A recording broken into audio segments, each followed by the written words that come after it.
Hello, and welcome to Guitar Guidance. This educational web series is going to take you on a journey through the world of guitar.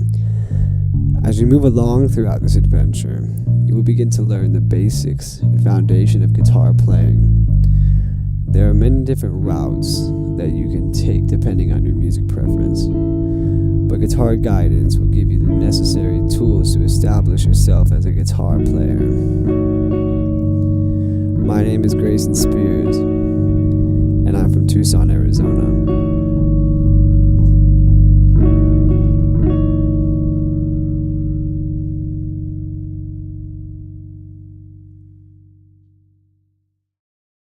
So in this very first episode, what I'm going to talk about is notation. What I'm drawing here on the left is the fretboard, which most tablature is based off of. If you read tabs, you're probably very familiar with this. The lowest string, E6, is at the bottom. The highest string, E1, is at the top. Everything in between, E, A, D, G, B, and E. Get to know those strings. We're not going to use tabs for this web series, though. We're going to use notation. It's my opinion that notation is much more useful when you're trying to write down music.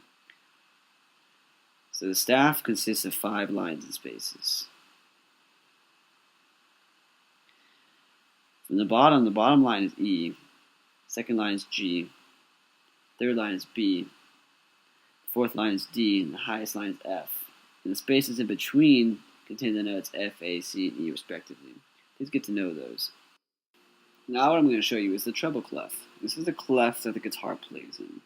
The clef shows you where G is on the second line by the way that it circles around it, if you can tell. Now these lines that I'm drawing, they are called ledger lines. They are extensions of the staff that go below or above. For right now, we're just going to go up below. They add lines and spaces, below the staff. Over here now on the left side, returning to the tablature, I'm going to draw zeros on every string, which, if you understand tablature, means open string, aka no frets. I'm going to translate this onto the staff. These here are actual notes, not just open strings, even though they do mean the same thing. But those are where the actual notes are on the staff. Here I will show you how to play them on the guitar.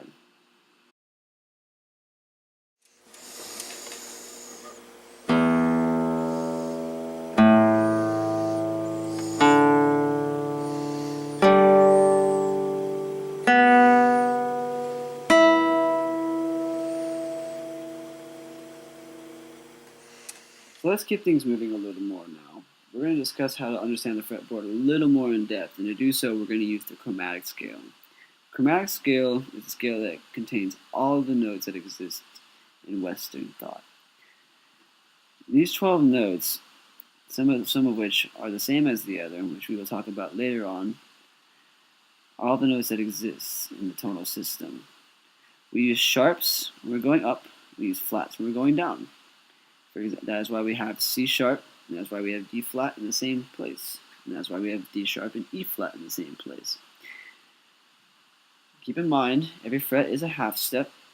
So if you look at your guitar, you see one fret, and you see another fret next to it, that they are a half step apart.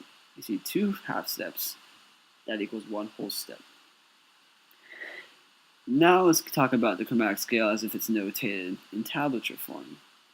The problem with tabs is that it does not use rhythm. It doesn't notate any sense of rhythm. And that is why I'm trying to get away from it and try to explain to the public why notation is better. Here I'm drawing now, in tablature form, the chromatic scale up 3 octaves. There it is.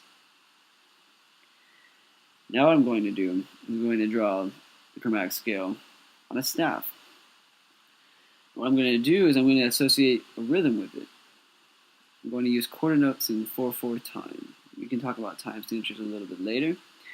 One thing to keep in mind, there is no such thing as an E sharp or F flat, and there is no such thing as a B sharp or a C flat.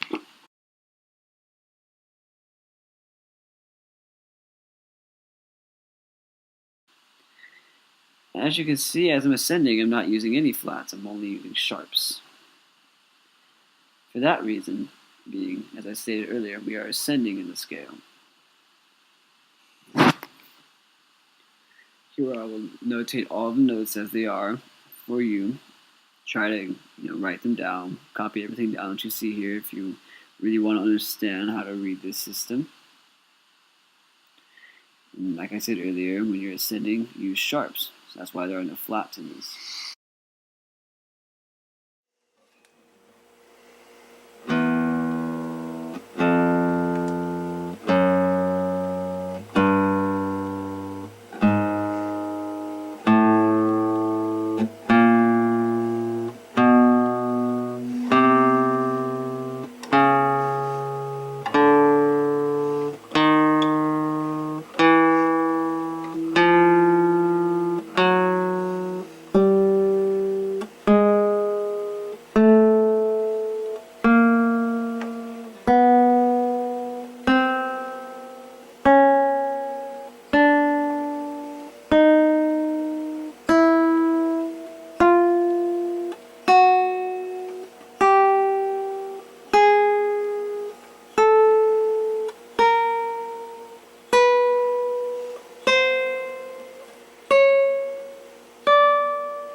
So the last thing we're going to explain is the major scale formula. And the major scale formula is a combination of whole steps and half steps.